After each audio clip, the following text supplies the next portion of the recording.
పొద్దుమలుపు ఆఖరి భాగం 6వ భాగం 5వ భాగంలో శకుంతల చిన్నబాబు తండ్రి మీద నింద వేసి చిన్నబాబుకు దగ్గరవుతుంది. ఇక పట్నం వెళ్ళాలని కోరడంతో ఆమె తల్లి కాబోతుందని ఆమె కోరిక తీర్చడం కోసం పట్నానికి బయలుదేరుతారు ఇద్దరు దంపతులు. కథ కొనసాగుతుంది. విశాఖపట్నంలో వారం రోజులు సినిమాలు ఇంకా చూడవలసిన ప్రదేశాలు తిప్పి చూపించాడు శకుంతలకు. చిన్నబాబు అలసిపోయిన శకుంతల అంది గారంగా, మా వాళ్ళింటికి వెళ్ళి ఓ నెల రెస్ట్ తీసుకొస్తానండి అని.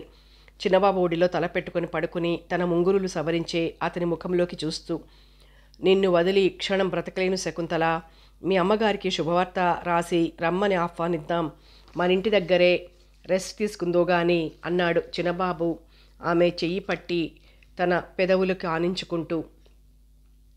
నేనెంత అదృష్టవంతురాలిని తృప్తిగా నిట్టూర్చింది శకుంతల. తర్వాత గుర్తొచ్చినట్లు, అవును అన్నట్టు మీ నాన్నగారు ఉత్తరం రాశారా అడిగింది.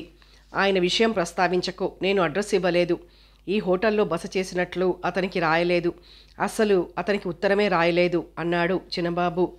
పాపం రాయాల్సింది అంది శకుంతల. అతని మీద జాలి పడుతున్నావా? ఆ రోజు నిన్నతను అలా అవమానించి శీలం దోచుకున్నందుకు తండ్రి అనే రక్త సంబంధం ఉంటుంది, కానీ అదే మరోడు చేస్తే వాణ్ణి కూనీ చేసేవాణ్ణి తెలుసా? నాకు అతని ముఖం చూడాలంటే అసహ్యంగా ఉంది. తప్పు, అలా అనకూడదు, అతనికి మీరంటే చాలా ప్రేమ. అతని పెదవులు వేళ్లతో మూసింది శకుంతల. ప్రేమ? అతని కళ్ళల్లో ఎర్ర జీరలు తేలాయి. ముఖం కోపంతో జేవురించింది. ఆ సంభాషణ మార్చాలనే ఉద్దేశంతో, సరే ఎటన్నా వెళ్దామండి అంది శకుంతల. ఇప్పుడెక్కడికి వద్దు, నిన్ను తిప్పి హైరానా పెట్టడం అంత మంచిది కాదు, మరొకసారి మన పాపతో కలిసి తిరుగుదాం అన్నాడు చిన్నబాబు. అంతకుముందే ఆ ఊరు వెళ్ళగానే ఆమెను లేడీ డాక్టర్కు చూపించి చెకప్ చేయించాడు. మనం ఊరి వెళ్ళిపోదామా? మా వాళ్ళింటికి వెళ్దామా? ఏం అప్పుడే విసుగొచ్చిందా అని ఆమె బుగ్గ మీద చిటిక వేసి, ఇవాళ అలంకార్లో కొత్త పిక్చర్ రిలీజ్ అయింది, టికెట్లు బుక్ చేశాను, చూసి రేపు పోదాం అన్నాడు చిన్నబాబు. భార్య మాటలు విని వృద్ధులైన తల్లిదండ్రులను వదిలిన ఓ కొడుకు కదా ఆ సినిమా. చూసిన చిన్నబాబు బాగలేదు అని పెదవి విరిచాడు. అంతా సినిమా కదా అని ఆమె చెప్పేసరికి, అంత మాత్రాన అంత మంచి మనిషి అలా మారిపోతాడేమిటి అని తేలిగ్గా నవ్వేసింది శకుంతల. ఇదే నా కోరిక, ఇంకేమన్నా ఉన్నాయా? చీరలేమన్నా కొనుక్కుంటావా అడిగాడు చిన్నబాబు ఆ రాత్రి ఆమెను దగ్గరికి తీసుకుంటూ. వద్దులేండి అంది శకుంతల. అతను తన పట్ల ప్రదర్శించే ప్రేమానురాగాలకు పరవశిస్తోందామె. వద్దులేండి అనే మాటలో కావాలనే అభిప్రాయం ఈమిడి ఉంది. రేపు బజార్లో నీకు నచ్చిన 4 చీరలు కొనుక్కుందు గాని రేపు ఆగి ఎల్లుండి వెళ్దాం. హోటల్ ఛార్జీలు ఎంతయి ఉంటుంది నవ్వబోతూ అడిగింది శకుంతల. ఎంతో అయింది, పర్వాలేదు, డబ్బు పెత్తనం మీదే కదూ. అమ్మ పోయిన దగ్గర నుంచి నాకే అప్పగించాడు మా నాన్న. అతని అప్పులు నన్నే చుట్టుకున్నాయి. ఏమన్నా తీర్చారా? వడ్డీలు ఇవ్వటంతో అస్సలు తీరటం లేదు. దీనికి పరిష్కారం ఆలోచించాను. పొలంలో కొంత అమ్మి పూర్తి అప్పులు తీర్చేస్తాను. ఇప్పుడు నాకు చీరలెందుకులేండి. అప్పులున్నంత మాత్రాన నువ్వు నచ్చిన చీరలు కొనలేని పేదవాడిని అనుకుంటున్నావా? ఆహా, అది కాదు, ఏవో చీరలు ఉన్నాయి కదా అని. నాకు నీకు చీరలు కొనాలనుంది, అయితే సరే అని అతని కౌగిట్లో ఒదిగిపోయింది శకుంతల. మరురోజు చీరలు స్వీట్లు కొన్నాడు చిన్నబాబు. తను ఊహించని ఆశించని మలుపు తిరిగిన జీవితానికి మురిసిపోతోంది శకుంతల. అస్సలు తన భర్త మారడనుకుంది. తాళి కట్టినందుకు జీవితాంతం ఇంత తిండి పెడతాడనుకుంది, కానీ భార్యగా స్వీకరించి ఇంత ఆనందాన్నిస్తాడని అనుకోలేదు. తానెంత అదృష్టవంతురాలు! కాస్త అలసట, నీరసం అనిపిస్తున్నా సంతోషంగా ఉంది శకుంతలకు. తన తల్లిని రమ్మని ఇంటికి వెళ్ళగానే ఉత్తరం రాయాలి. ఆమె తన కాపురం చూసి ఎంతో సంతోషిస్తుంది అనుకుంది. సంధ్య గడిచి చీకటి కమ్ముకుంటున్న వేళ టార్చ్ లైట్ వెలుతురులో తలుపు గొళ్ళానికి ఉన్న కప్ప తాళం చెవులతో తీస్తున్న చిన్నబాబు గారు, బొంగురు పోయిన వెంకడి గొంతు విని ఉలికిపాటుగా తల తిప్పి చూశాడు. నాన్నగారు వెళ్ళిపోయారు అన్నాడు వెంకడు నోట్లోకి పైమీద గుడ్డ అడ్డం పెట్టుకుని భోరున ఏడుస్తూ. అతనితో నువ్వు పోకపోయావటయ్యా, ఏడుపెందుకు? దేవుడు రానివ్వద్దా బాబు, కళ్ళు ముఖం తుడుచుకుంటూ అన్నాడు వెంకడు. దేవుడు రానివ్వటమా అంటే? తనకి మేడ మీద గదిలో లైట్ వెలుతురు కనిపించలేదు. తలుపులు మూసుకొని ఉన్నట్లు తోచింది. తండ్రి ఎటో వెళ్ళి ఉంటాడనుకున్నాడు అప్పుడే. కానీ వీడెందుకు ఏడుస్తున్నాడు? అంటే అంటే ఏమిటి వెంకన్న తాత, నాన్న ఎక్కడికి వెళ్ళారు? ప్రశ్నించాడు అయోమయంగా. అప్పుడప్పుడు అతన్ని వెంకన్న తాత అని పిలుస్తాడు చిన్నబాబు. ఎందుకు బాబు, ఏటి సైమన్నారు అంటాడు వాత్సల్యంగా వెంకడు. స్వర్గానికి వెళ్ళిపోయారు బాబు. చిన్నబాబు చేతిలో ఉన్న తాళం చెవులు ఇత్తడి కప్ప దబ్బున కింద పడిపోయాయి. నిర్ఘాంతపోయింది శకుంతల. అంటే అంటే ఏమిటి వెంక నువ్వంటున్నది? కంపన స్వరంతో ప్రశ్నించాడు చిన్నబాబు. నాన్నగారు చచ్చిపోయి ఇయాల్టికి 4 రోజులైందండి. అయితే నాకెందుకు కబురు చేయలేదు అనే ప్రశ్న పెదవుల దగ్గర ఆగిపోయింది చిన్నబాబుకి. తను కావాలనే తండ్రికి వెళ్ళాక ఉత్తరం రాయలేదు, అడ్రస్ ఇవ్వలేదు. తన భార్య శీలం దోచుకున్న తండ్రిని ఏ కొడుకు క్షమించగలడు? వెంకడు తలుపు తెరిచి చిన్నబాబు చేతిలోని బ్రీఫ్ కేస్ అందుకొని వాళ్ళు తెచ్చిన సామాన్లు కూడా ఇంట్లో పెడుతూ చెప్తున్నాడు. మీరు వెళ్ళిన మర్నాడేనండి ఆచార్ గారింటి నుంచి అన్నం తెస్తానంటే ఒంట్లో బాగోనేదు వద్దన్నారండి. అయితే బాబు పాలు రొట్టె ఏదైనా తీసుకోండని బ్రతిమలాడి ఏడ్చాను. ఉత్త కుత్తినే ఉపవాసముండి పోయినారండి. అయ్యేళ ఓ రాత్రి కాడ లెగిసి ఎంక కాళ్ళు పట్టరా అన్నారండి. ఏడి చేసి ఉంటుంది, భోజనం చేశారు కాదు, మనసు పాడు చేసుకుంటున్నారు అని కొనుకు తీసుకొని కూకలేసినానండి. నాన్నగారు ఎలా ఉండిపోరండి, సింహం లాంటి ఆయన సీమనాగా అయిపోయినారండి. మరి తర్వాత జ్వరం వచ్చిందా? అన్నయ్య వచ్చాడా? ఎలా పోయారు అడిగాడు చిన్నబాబు సోఫాలో చతికిలబడి కూర్చుంటూ. అతని పక్కనే శకుంతల కూర్చుంది. జ్వరమూ లేదు, పాడు లేదు, రాత్రంతా కొనుక్కునేదు కదండి. ఏ తెల్లారగట్ల నిద్ర పట్టేసిందండి నాకు. అయ్యగారు మేడమెట్లు దిగుతూ పడిపోయినారు కావాలా, ఒక్క కేక ఎట్టినారండి. తుళ్ళిపడి మెట్లకాడ పరిగెట్టినానండి. అయ్యగారు పడిపోయి నెగనేకపోయినారండి అని ఆగి ఉప్పెనగా వచ్చే దుఃఖాన్ని ఆపుకుంటూ, ఇంకేముందండి, ఎందరికో అన్నం పెట్టిన చెయ్యి ఇరిగిపోయిందండి. తర్వాత నడుం విరిగిపోయింది, పెద్దాసుపత్రికి తీసుకుపోవాలి అన్నారండి ఆచారి గారు. పలుకుబడి గల బాబు కొడుకు లెమ్మనకపోతే మాత్రం ఒగ్గేస్తారేంటండి? కరణము, మునసీబు, నాయుళ్ళు, పెద్దలు, పార్టీ ఓళ్ళు, కాని ఓళ్ళు అందరూ నిమిషంలో ఇల్లు తీర్థమైపోయిందండి. పట్నం వెళ్ళేసరికి అయ్యగారికి తెలివి లేదండి. అవునన్నట్లు సినబాబు గారు ఓ మాట మీకు చెప్పమన్నారండి. నానేమన్నా తప్పు చేసి ఉంటే చిన్నబాబుని క్షమించమనరా ఎంకా అన్నారండి అని రుద్దమైన బొంగురుపోయిన గొంతు సవరించుకొని కనులొత్తుకొని, అయిపోయిందండి. పట్నం నుంచి సారథిబాబుకి టెలిగ్రామ్ కొట్టారండి. ఏమనుకుంటే ఏం, ఏదైతేనేం వైరందుకున్న వెంటనే భార్యను తీసుకుని వచ్చేసినారండి. తండ్రిని బుగ్గి చేసి రుణం తీర్చుకుని వెళ్ళిపోయినారండి. మీరు పట్నంలో ఉన్నారో మరే ఊరన్నా వెళ్ళిపోయారో తెలియదు కదండి అన్నాడు వెంకడు. ఉత్తరం రాశాన్రా వెంక, ఎందుకు అందలేదో మరి, అబద్ధమాడాడు చిన్నబాబు. రేపు ఈ మాట చాలామందికి చెప్పవలసి ఉంటుంది మరి. ఎంత పని అయిపోయిందండి. బాబుగోరికి మీరంటే పేనమండి. నాతోటి రోజు అనేవారండి, ఒరే ఎంక మా సినబాబు ఎందుకు ఇలా మారిపోయాడు, ఎవరన్నా మందెట్టి మనసు ఇరిసేరు కావాలా అని తెగ బాధపడిపోయినారండి. శకుంతలమ్మ గౌరిని చూడాలనుంది అని అనేవారండి. ఒక్కోసారి ఏడ్చేసేవారు. సరే ఏం చేస్తాం, వేడినీళ్లు కాచు అని పురమాయించాడు చిన్నబాబు. మరి అతను చెప్పే మాటలు వినలేనట్లు పెరటివైపు నడిచాడతను. కనుల కమ్మిన నీరొత్తుకుంటున్న శకుంతలను చూసి కొంచెం ఆశ్చర్యపడి, అతను పోయాడని నువ్వు విచారిస్తున్నావా అన్నాడు చిన్నబాబు. పాపం పెద్ద ఆయన పోయారు వృద్ధస్వరంతో అంది శకుంతల. మనిషి వయసులో పెద్దవాడు గాని బుద్ధిలో కాదులే నిరసనగా నవ్వాడు చిన్నబాబు. వెంక పాలు తీసుకురా, కాస్త కాఫీ తాగాలి, తల నొప్పిగా ఉందని వెంకట్ని పిలిచి చెప్పింది శకుంతల. ఇప్పుడు మనం ఏం చెయ్యాలంటావు అడిగాడు చిన్నబాబు జుట్టులోకి వేళ్లు దూర్చి క్రాఫ్ దువ్వుకుంటూ. ఏమిటి చేస్తాం, నా ఒంట్లో నీరసంగా ఉంది, నేనెటూ కదలలేనిప్పుడు. మీరు బావగారింటికి వెళ్ళిరండి రేపు ఉదయం. కనీసం విచారమన్నా ప్రకటించకుండా కనుల నీరు పెట్టుకోకుండా ఉండటం బాగుండదు చూసేవాళ్లకు. ఎంత కఠినుడ్రా, తండ్రి పోతే చీమ కుట్టినంత బాధన్నా లేదు వీడికి అనుకుంటారు.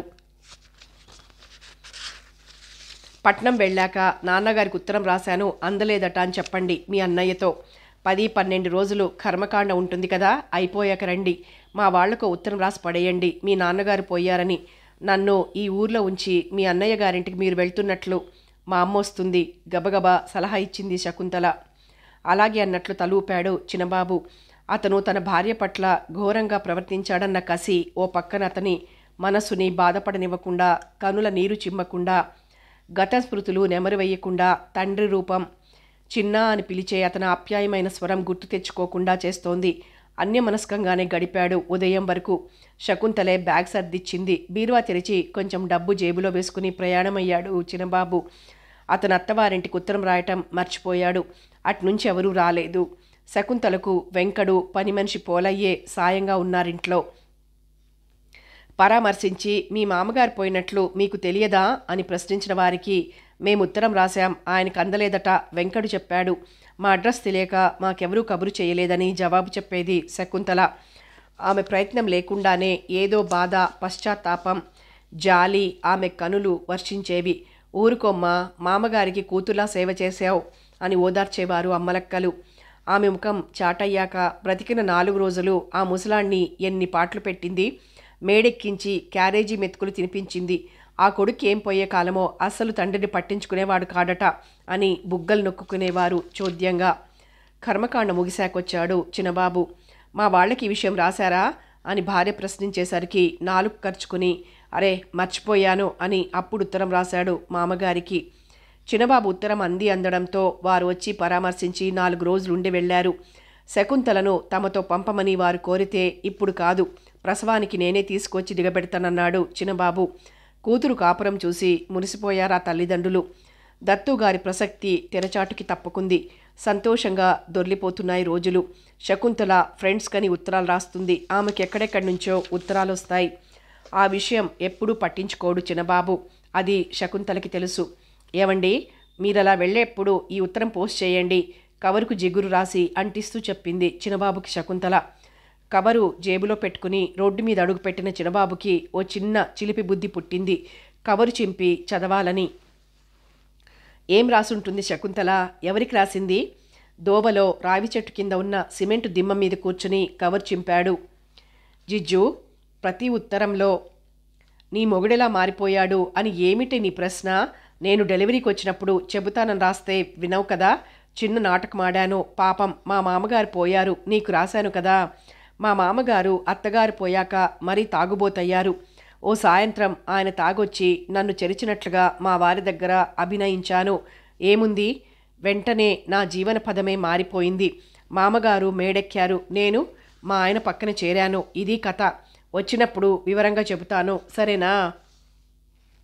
ఆ పైన మరి చదవలేకపోయాడు చిన్నబాబు. ఎంత పనిచేసింది శకుంతల. పెద్ద పెద్ద అంగలేసుకుంటూ ఇంటికి నడిచాడు. అద్దంలో ముఖం చూసుకుంటూ తలదువ్వుకుంటున్న శకుంతల, శకుంతల గర్జన లాంటి చిన్నబాబు పిలుపుకి తుళ్ళిపడి గది గుమ్మం వైపు చూసింది. ఏమిటి ఉత్తరం? ఏమిటి రాసావిందులో? ఉత్తరం ఉన్న చెయ్యి ఆమె ముందుకి చాపుతూ అడిగాడు చిన్నబాబు. అతడు పట్టరాని కోపంతో ఊగిపోతున్నాడు. గుండె వేగంగా కొట్టుకుంటూ ఉంటే భయకంపిత అయిన శకుంతల మౌనంగా తలవంచింది. అతను ఉత్తరం విప్పి చదువుతాడని ఆమె ఊహించలేదు. ఏమిటి రాశావు? ఇది నిజమేనా? చిన్నబాబు ప్రశ్న. ఏం జరిగితే జరగని, అబద్ధమాడి తప్పించుకోవాలని ప్రయత్నించకూడదనుకున్న శకుంతల నెమ్మదిగా అంది, నిజమే అని. నన్ను మోసగించావన్నమాట. పళ్ళు కొరుకుతూ నొక్కి అన్నాడా మాట చిన్నబాబు. అది మోసం కాదు. మీరు నా వైపు ఎలా ఆకర్షితులవుతారు, నన్నెలా ఆదరిస్తారు అని సంవత్సరాల తరబడి ఎదురు చూసి ఎంచుకున్న మార్గం అంతే. తలెత్తి గోడవైపు చూస్తూ నిదానంగా చెప్పింది శకుంతల. ఎన్నుకున్న మార్గం ఎంత తుచ్చమైంది. తండ్రి కొడుకుల మధ్య నిప్పు రాజేశావు. నన్ను నమ్ముకున్న ఆయనకు నీ మూలంగా ఎంత అన్యాయం చేశాను. శకుంతల, తక్షణం మీ ఇంట్లోంచి వెళ్ళిపో. నిన్నేం చేస్తానో నాకే తెలియదు. నాకు చాలా బాధగా ఉంది. నిన్ను చంపేయాలన్నంత కోపంగా ఉంది. వెళ్ళిపో అర్చినట్లని అక్కడ ఉన్న బల్ల మీద చతికిలబడిపోయాడు చిన్నబాబు. 2 చేతులతో జుట్టు పీక్కుంటూ నాన్న అని బావురుమని ఏడ్చాడు. తల అడ్డంగా ఊపాడు. తల గోడకేసి కొట్టుకున్నాడు. చిన్నబాబు గారు, ఏంటిది? వెంకడు చిన్నబాబుని పొదివి పట్టుకున్నాడు. వెంక, నాన్నగారికి అన్యాయం చేశాన్రా. నువ్వే అతనికి కొడుకువయ్యావురా. వెంకడి గుండెలకి ఆనించాడు తలని చిన్నబాబు. జరిగిపోయింది, ఇప్పుడెందుకు బాబు మళ్ళీ విచారించటం అని చిన్నబాబు కనులొత్తి ఓదార్చాడు వెంకడు. పెట్టెలో బట్టలు సర్దుకొని ప్రయాణమైంది శకుంతల. మధ్యాహ్నం భోజనం చేసి వెళ్ళండి అమ్మగారు అన్నాడు వెంకడు. ఆహా లేదు, వెళ్తాను. అయ్యగారిని జాగ్రత్తగా చూసుకో అంది శకుంతల. చిన్నబాబు పాదాలు తాకి నమస్కరించబోయింది. అతను చప్పున కాళ్ళు వెనక్కి తీసుకున్నాడు. అతనితో ఏమో చెప్పబోయింది. దుఃఖంతో గొంతు మూగపోయింది. శకుంతల దగ్గర నుంచి వచ్చిన ప్రతి ఉత్తరం చదవకుండానే చింపి పారేశాడు చిన్నబాబు. తర్వాత రోజు ఉదయాన్నే టెలిగ్రామ్ వచ్చింది. ఆమెకు సీరియస్గా ఉంది రమ్మని. కానీ చిన్నబాబు హృదయం మెత్తబడలేదు. తననొక కూతుర్లా ప్రేమించి అభిమానించే మామగారిపైన వెయ్యరాని నింద వేసిన తుచ్చురాలు శకుంతల. జన్మలో ఆమె ముఖం చూడకూడదని నిర్ణయించుకున్నాడు. మర్నాడు మరొక టెలిగ్రామ్. శకుంతల మగశిశువుని కని కన్ను మూసిందని. శకుంతల ఈ ప్రపంచం నుంచి నిష్క్రమించింది. బరువుగా బాధగా ఊపిరి పీల్చి వదిలాడు చిన్నబాబు. అతను ఆ రోజు మర్నాడు ఛిద్రాతి ఛిద్రమైన మనసుతో, విరక్తితో, ఏదో బాధతో అన్నం తినలేదు. వెంకడే ఓదార్పు మాటలతో అతని మనసుకు ఉపశమనం కలిగించాడు. 4 రోజుల తర్వాత అత్తవారింటికి వెళ్దాం పదండి బాబు అన్నాడు వెంకడు చిన్నబాబుతో. ఏముందక్కడ? విరక్తిగా నవ్వాడు చిన్నబాబు. సంటిబాబు గౌరున్నారు కదా బాబు అన్నాడు వెంకడు కనులొత్తుకుంటూ. నేనేమీ ఆలోచించలేకపోతున్నాను వెంక. నా మనస్సేమీ బాగాలేదు. చిన్నబాబు గారిని తెచ్చి మనం ఏం చేసుకుంటాం, వాళ్ళనే పెంచని అన్నాడు. మా అమ్మగారు వచ్చారు సుడిగాలిలా. అనవలసిన మాటలన్నీ అన్నాడు. ఏడ్చాడు. అన్నింటికీ చిన్నబాబు మౌనమే సమాధానం. నీ కొడుకునేం చేయమంటావు? గొంతు వణుకుతుంటే ప్రశ్నించాడు శకుంతల తండ్రి జనార్దన్ రావు. మీ ఇష్టం అన్నాడు చిన్నబాబు. నీకు అక్కర్లేదన్నమాట, వదిలేశావన్నమాట. వాడు బ్రతికుంటే అక్కర్లేదని వదిలేశానని అన్నంత మాత్రాన వదిలిపోతాడా? మీ ఇష్టం. మీరు పెంచుతామంటే సరే, కాదంటే తెచ్చి అప్పగించండి అన్నాడు చిన్నబాబు. ఆ మర్నాడే ఆ పసికందును తెచ్చి చిన్నబాబు దగ్గర వదిలి వెళ్ళాడు జనార్దన్ రావు. ఆ బాబు పెంపకానికి ఒక ఆయాను ఏర్పాటు చేశాడు చిన్నబాబు. అతని జీవితం సాంఘిక సేవలో, ప్రజలను కష్ట నష్టాలలో ఆదుకోవటంలో గడిచిపోతోంది. రాంబాబు పొలం మీద వచ్చిన ఆదాయం పేద విద్యార్థులకు విరాళంగా ఇస్తున్నాడు. అతని ఇంట్లో వయోజన విద్యా కేంద్రం నడిపిస్తున్నాడు. ఒకనాడు దత్తుగారి పేర ఆ ప్రాంతంలో ఎలా మారుమోగిందో అలాగే ఇప్పుడు చిన్నబాబు పేరు మారుమోగుతోంది. తెల్లని వెడల్పాటి ముఖం, పెద్ద పెద్ద కనులు, అక్కడక్కడ 1 నెరిసిన తల, తెల్లని చీర, తెల్లని జాకెట్టు, పైట చెంగు కుడి భుజం మీద కప్పుకుని ఉదయాన్నే గది గడపలో నిల్చుని చిన్నబాబు గారు అని పిలిచిన మల్లికని గుర్తుపట్టలేకపోయాడు చిన్నబాబు. తడబాటుగా లేచి నిల్చుని ఎవరు అని ప్రశ్నించాడు. నేను మల్లికను, రాంబాబు గారి అమ్మాయిని అంది మల్లిక పెదాల మీద నవ్వు కదులుతుంటే. సంభ్రమాశ్చర్యాలు ముప్పిరిగొనగా తొట్రుపడిపోయాడు చిన్నబాబు. నువ్వు ఎప్పుడొచ్చావు? ఇంతకాలం ఏమయ్యావు మల్లిక? ప్రశ్నిస్తూ యువతలికొచ్చాడు. ఏమయ్యానా అని మళ్ళీ నవ్వింది మల్లిక. రా కూర్చో, గదిలోకి ఆహ్వానించాడు చిన్నబాబు. అతని వెనకే గదిలోకి నడిచి కొయ్య కుర్చీలో చిన్నబాబు ఎదర కూర్చుంది మల్లిక. అతను మల్లికను నకసిక పర్యంతం మల్లిక అవునా కాదా అన్నట్లు చూస్తూ మంచం అంచున కూర్చున్నాడు. ఎప్పుడొచ్చావు? ఇదే రావటమా? ప్రశ్నించాడు చిన్నబాబు. ఇదే రావటం, ఇలా మీ ఇంటికే పొడిగా జవాబిచ్చింది మల్లిక. 2-3 నిమిషాలు నిశ్శబ్దంగా దొర్లాయి. నా గురించి ఎన్నో తెలుసుకోవాలని మీకు కుతూహలంగా ఉంటుంది. ఏముంది, నాన్నగారు ఆ రామశర్మతో నా వివాహం జరిపించారు కదా. అతని ముఖం, మాట అస్సలు అతనేమీ నాకు ఇష్టం కాలేదు. పెళ్లి జరిగిపోయింది. అత్తవారింటికి ప్రయాణం. ఆ రాత్రి ప్యాసింజర్ పెట్టెలో లైట్లు లేవు. బాగా ఆలోచించాను. రైలు దిగి వెళ్ళిపోవాలనే నిర్ణయానికి వచ్చాను. ఏదో చిన్న స్టేషన్లో రైలాగింది. అందరూ నిద్దట్లో జోగుతున్నారు. నెమ్మదిగా దిగిపోయాను. తెల్లవారే వరకు ప్లాట్ఫారం మీద ఓ రావి చెట్టు కింద కూర్చున్నాను. తెలతెలవారుతోంది. ఓ క్రిస్టియన్ ఫాదర్ నాకు కొద్ది దూరంలో నిల్చునున్నారు. నాకు ఏడుపు వచ్చేస్తోంది. ఎలా బ్రతకాలి? ఇప్పుడేం చెయ్యాలి? నాకేమీ తెలియటం లేదు. చాలా కంగారుగా, భయంగా ఉంది. లేచి అతని దగ్గరగా నడిచాను. చేతులు జోడించి నమస్కరించాను. అతను ఆశీర్వదిస్తున్నట్లు చెయ్యెత్తారు. మతం పుచ్చుకుంటాను, దిక్కులేని దాన్ని, నన్ను మీరు ఆదరించాలి ఫాదర్ అన్నాను. అతను నన్ను పరిశీలనగా చూశాడు. తల పంకించాడు. తన వెంట రమ్మన్నాడు.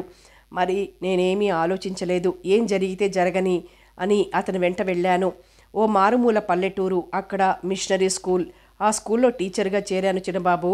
ఫాదర్ చాలా మంచివారు. నా బాధ అర్థం చేసుకున్నారు.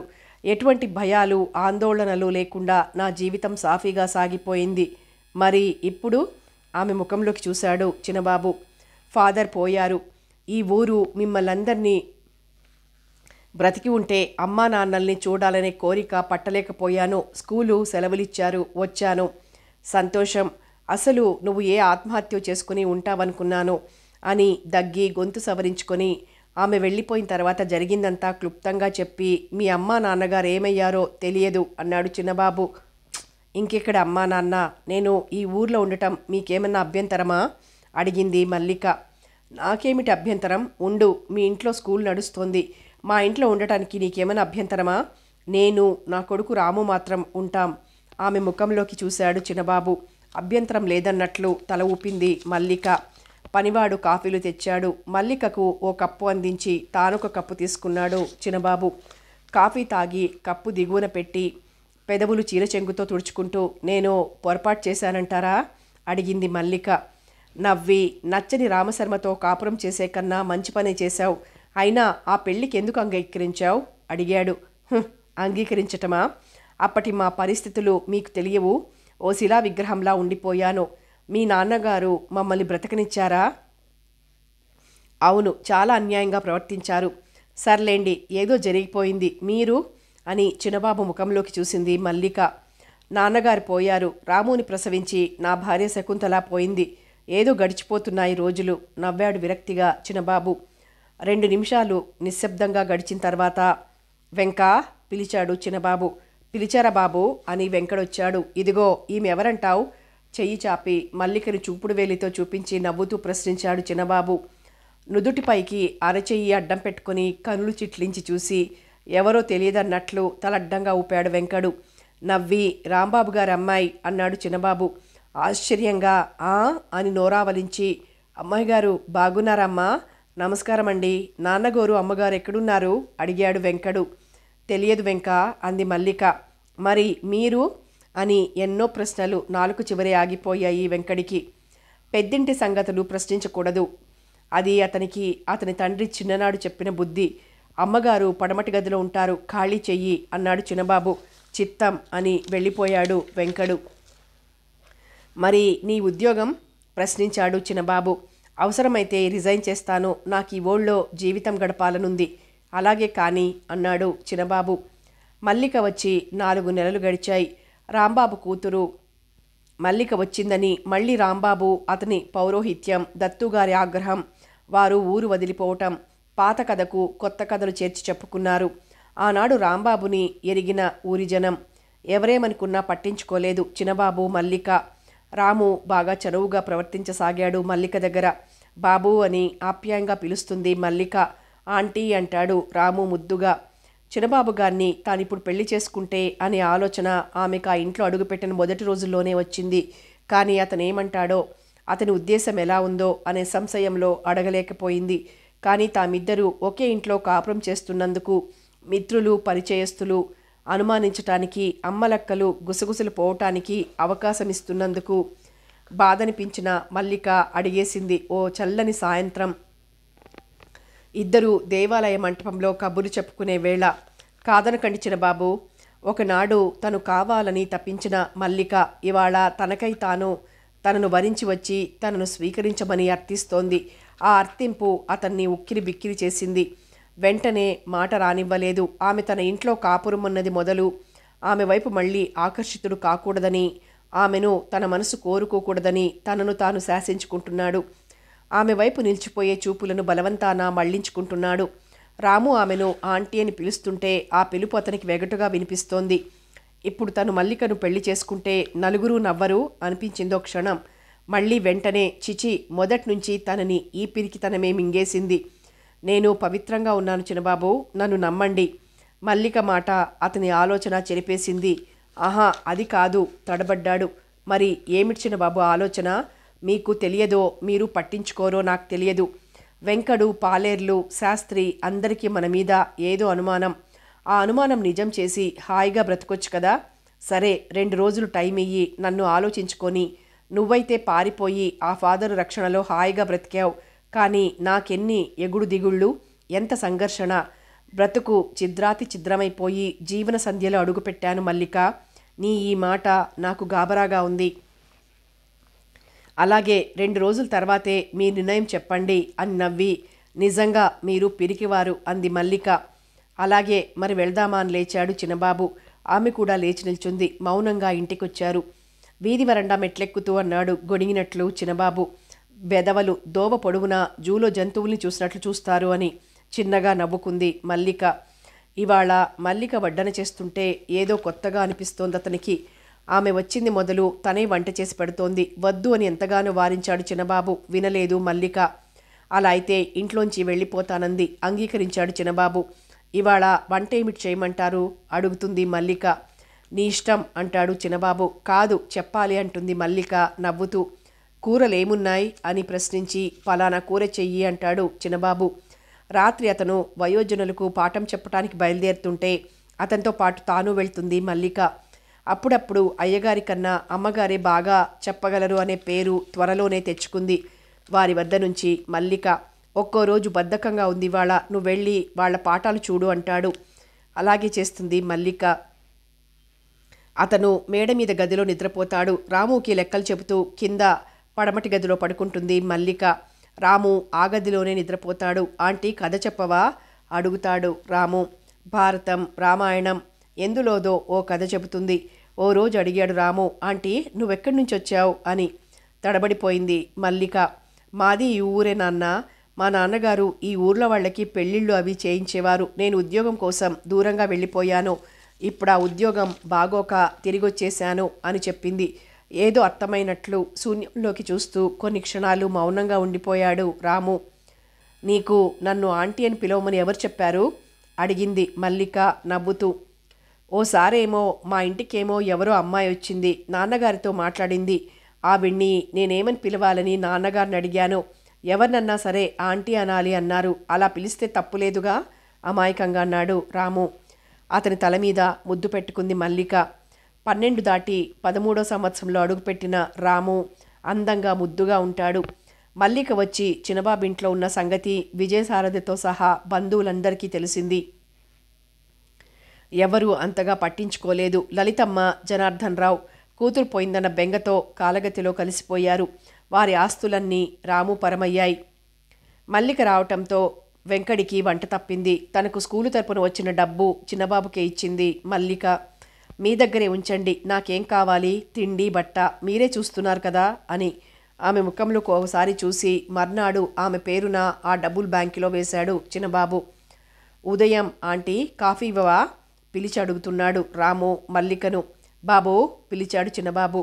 ఏం డాడీ వచ్చాడు రాము అతని దగ్గరికి. ఆంటీ కాదు మమ్మీ అలా పిలవాలి. మమ్మీనా కళ్ళు వెడల్పయ్యాయి రాముకి. అవును మమ్మీ అంటే అమ్మ, నిన్ను అమ్మలా చూస్తుందిగా అలానే పిలు. అవును అయితే అమ్మ అని పిలవనా? అలా పిలు. అమ్మ కాఫీ అన్నాడు రాము. రాము తల గుండెలు కదుముకున్న మల్లిక కనులు చెమర్చాయి. దా ఫ్లాస్క్లో ఉందిస్తాను వంట ఇంటి వైపు నడిపించుకుని వెళ్ళింది. మధ్యాహ్నం భోజనమయ్యాక చిలిపిగా మల్లిక పైట చెంగుకు తడి చేతులు తుడుచుకుంటూ మన పెళ్ళి అన్నాడు చిన్నబాబు. శాస్త్రికి కబురు చేయండి అంది మల్లిక నెమ్మదిగా. శాస్త్రోక్తంగానా అందరినీ పిలిచా? కాకపోతే ఎవ్వరిని పిలవద్దు గాని దేవాలయంలోనో ఎక్కడో మంచి ముహూర్తం చూడమని జరిపించేయమని చెప్దాం. శాస్త్రి విషయం విని నోరావలించాడు. మల్లికను చిన్నబాబుని మార్చి చూశాడు. అతనికి పెళ్ళై 4 పిల్లల తండ్రి అయ్యాడప్పుడే. ఓనాడు తాను వలిచి కోరుకున్న మల్లిక రాంబాబు గారి కూతురు. ఓసారి పెళ్ళై ఎటో పారిపోయి మళ్ళీ వచ్చి ఇప్పుడు ఈ 40వ పడిలో చిన్నబాబుని మళ్ళీ పెళ్లి చేసుకుంటుందా? ఈ పెళ్ళి తాను జరిపించాలా? అతనికంతా అయోమయంగా ఉంది. వెంటనే నోట మాట రాలేదు. శాస్త్రి, కాలం మారింది. మనుషులు, మనస్తత్వాలు, సాంప్రదాయాలు, ఆచార వ్యవహారాలు అన్నీ మారుతున్నాయి. మా పెళ్లి గురించి నువ్వు ఆశ్చర్యపడాల్సింది, చేయించటానికి ఆలోచించాల్సింది ఏమీ లేదు. మల్లిక మళ్ళీ పెళ్లి చేసుకోవటంలో మహానేరం ఏమీ లేదు. నువ్వు చేయిస్తాను అంటే సరే, వీలవదంటే చెప్పు, మరొక బ్రాహ్మణ్ణి రప్పిస్తాను. హుందాగా, గంభీరంగా, ఇంకా ఖచ్చితంగా ధ్వనించింది చిన్నబాబు గొంతు. ఆహాహా అది కాదండి మల్లిక గారు అని నవ్వేస్తూ తడబడిపోయాడు శాస్త్రి. ఆమెకు నచ్చని సంబంధం చేశారయ్యా రాంబాబు, తప్పించుకుంది. నువ్వేమంటావు? పంచాంగం విప్పాడు శాస్త్రి. ముహూర్తం నిర్ణయం చేశాడు. వారి జన్మ నక్షత్రాలు అడిగి తెలుసుకున్నాడు. మల్లికను చిన్నబాబు పెళ్లి చేసుకుంటున్నాడు అనే వార్త ఆ ఊరంతా క్షణంలో పాకింది. అమ్మలక్కలు చోద్యం చెప్పుకుని నవ్వుకున్నారు. ఒకరిద్దరు ఊరి పెద్దలు అనబడేవారు చిన్నబాబుకేదో చెప్పాలనుకున్నారు. కానీ పాతకాలం మారిందని, కొత్త కాలంలో ఇది వింత కాదని, చిన్నబాబు అన్నీ తెలిసినవాడని సరిపెట్టుకున్నారు. అంతేకాదు, పెళ్లి ఆహ్వానం అందుకుని చిన్నబాబు మల్లికల నెత్తిన అక్షింతలు చల్లి తాంబూలం పుచ్చుకున్నారు. పెళ్లి అయిన మరురోజు బంధువులందరికీ తను మల్లికను పెళ్లి చేసుకున్నట్లు ఉత్తరాలు రాసిపడేస్తూ, మల్లిక, మీ యశోద పిన్ని అడ్రస్ చెప్పు, గుర్తుందా అడిగాడు చిన్నబాబు మల్లికను. ఎందుకులేండి, అదే తెలుస్తుంది నెమ్మదిగా అంది మల్లిక. అది కాదు, రాయాలి అన్నాడు చిన్నబాబు. చెప్పింది మల్లిక. తర్వాత వాళ్ళ ఇంట్లో ఉన్నారో లేదో, అద్దె ఇల్లు కదా అంది. రాసి పడేద్దాం ఓ ఉత్తరం అన్నాడు చిన్నబాబు. మధ్యాహ్నం 2 గంటల వేళ నిద్రలేచి టీ తాగుతూ, మన జీవన గమనంలో పొద్దు మళ్ళింది. రవి పడమటి దిశకు వాలాడు. నువ్వు నేను కన్న కలలు ఇప్పుడు ఫలించాయి. ఈ పొద్దు మలుపు తీయగా, మధురంగా, హాయిగా ఉంది. గత జీవితమంతా ఛిద్రంగా గడిచిపోయింది అన్నాడు చిన్నబాబు మల్లిక వైపు తృప్తిగా, నిండుగా చూస్తూ. అవును, ఈ పొద్దు మలుపు తీయగా, మధురంగా ఉంది. రవి మరి నడవకూడదు, పడిమటి దిశకు వాలకూడదు. వేడి తగ్గిన ఏటవాలు కిరణాలు ప్రకృతిపై ప్రసరిస్తూ ఆకాశంలో అలానే ఉండిపోవాలి చిన్నబాబు. మనం ఈ వయసులోనే ఇలాగే ఉండిపోవాలి. పొద్దు మళ్ళింది కానీ అస్తమించకూడదు అంది మల్లిక. గలగల నవ్వాడు చిన్నబాబు ఆమె మాటలకు. సమాప్తం. పొద్దుమలుపు నవల సమాప్తం. మరో మంచి నవలతో మళ్ళీ కలుసుకుందాం.